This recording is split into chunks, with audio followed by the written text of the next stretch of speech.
Mabuhay classmates and Prof. Mel. Today I'll be talking about the factors influencing the teacher's technology choices. I'll begin with my objective. Of course, for this report, I was tasked to lead you towards examining the real world, the factors or challenges in the selection and the utilization of technology for teaching. And of course, para bongga, to accomplish this, I did what was recommended by our module. No, I interviewed 9 of my fellow teachers, no, for this discussion. And I asked them a very important question. What challenges were they facing in using technology for their teaching? And today, ladies and gentlemen, I would like to talk about the top 3 answers that I've got from both the novice and the seasoned teachers. We begin with the third answer. We have resource availability. I expected this, no?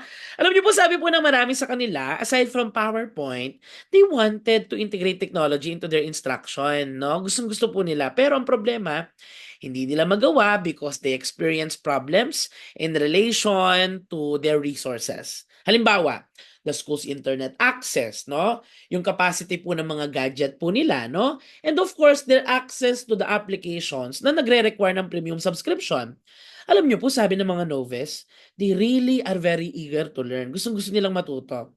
They have the necessary motivation and energy, pero ang kaso, they do not have enough resources. So, in making sense of this for our context, I came across the study of Ye and Tsai of 2022 that tackled our transition to massive distance education during the pandemic.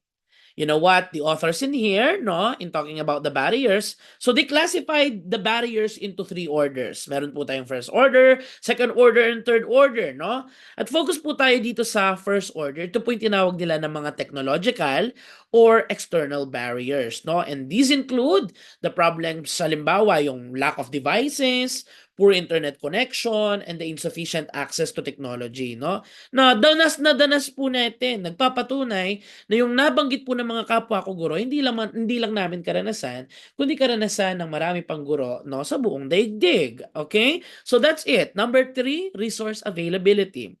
We proceed to the second one. So we this for the second one, no, you know what, it came as a surprise to me to know that the varying needs and the interests of the students also serve as one of the most crucial na consideration para sa mga teacher in using technology in our classrooms. Iba-iba po yung nakuha kong sagot dito, no? Sabi ng iba, you know what, meron pa pong mga bata na surprisingly hindi pa rin marunong gumamit ng technology at takot na takot po sila, no? Kaya nahihinder tuloy yung guro na gumamit ng technology.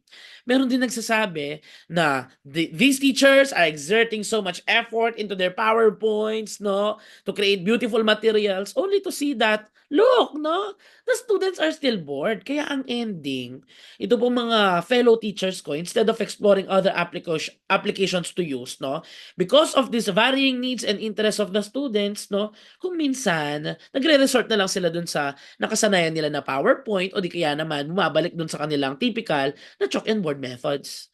You know what, in view of this, Rajan et al. Of 2024, in their investigation about the motivation and engagement, no, ng mga estudyante pagkatapos ng nangyaring pandemic, recommended that whether it be online or in campus, no, itong ating mga teachers po, o tayo po mga teachers, we need to develop techniques, no, to develop the intrinsic motivation of our students and their collaborative strategies para po sa, ito daw po ay para ma-improve, no, yung overall engagement nila with their lessons. This is also the same question that I would like to ask you, ladies and gentlemen. In your opinion, what reasons contribute to the students' continued lack of engagement and motivation despite the use of technology in teaching? No? Sige. And lastly, we proceed to the number 1 problem. So sabi po ng mga teachers, it is insufficient skills or training. No? The reasons I got were ganito. Halimbawa, yung isa sabi niya, alam mo, palagay ko, I can do it naman. I can integrate itong technology. Pero feel ko na kulang yung skills ko kumpara sa mga bata. Yung mga seasoned naman po, ganito ang sinasabi, no? Ay naku, sabi nilang ganyan. Kaharap ko pa lang tong computer, kinakabahan o halos mahimatay na ako. O, di ba? Ganun po sila katakot. And yung iba naman, nagsasabi na ganito, friends, sabi nila ganyan, gusto ko naman sana. Nagagawa ko naman actually. Pero hindi nga lang palagi kasi, Diyos ko, sobrang dami natin ginagawa, wala na akong oras.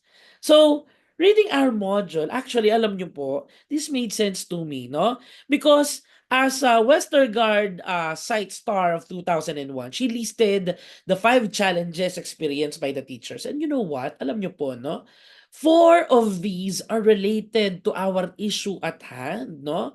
Yung lack of time, lack of training, lack of technical support, at yung mga dito sa moral support, yung pagiging takot ng mga teachers, the teachers feeling afraid to risk with technology, no?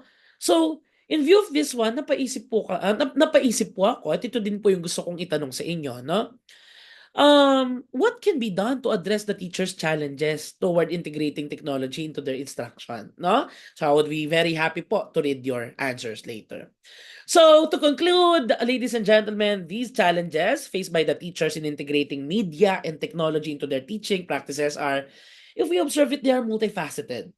Through the insights shared by my fellow educators, by my fellow teachers, we learned that these challenges, recap lang natin, yung resource availability, addressing students' varying needs and interests, no? Pati yung insufficient training ng mga teachers, pati yung skills nila, these are real, no? And they are truly pressing hanggang ngayon. Pero ang kagandahan, hindi po dito natatapos ang kwento. Moving forward, I encourage all of us here to reflect on how we can contribute to overcoming these barriers in our respective schools and classrooms. Together, you know what? I believe that we can pave the way for creating learning environments that can leverage the full potential of media and technology. In view of that, these are my references. Maraming salamat po sa pakikinig.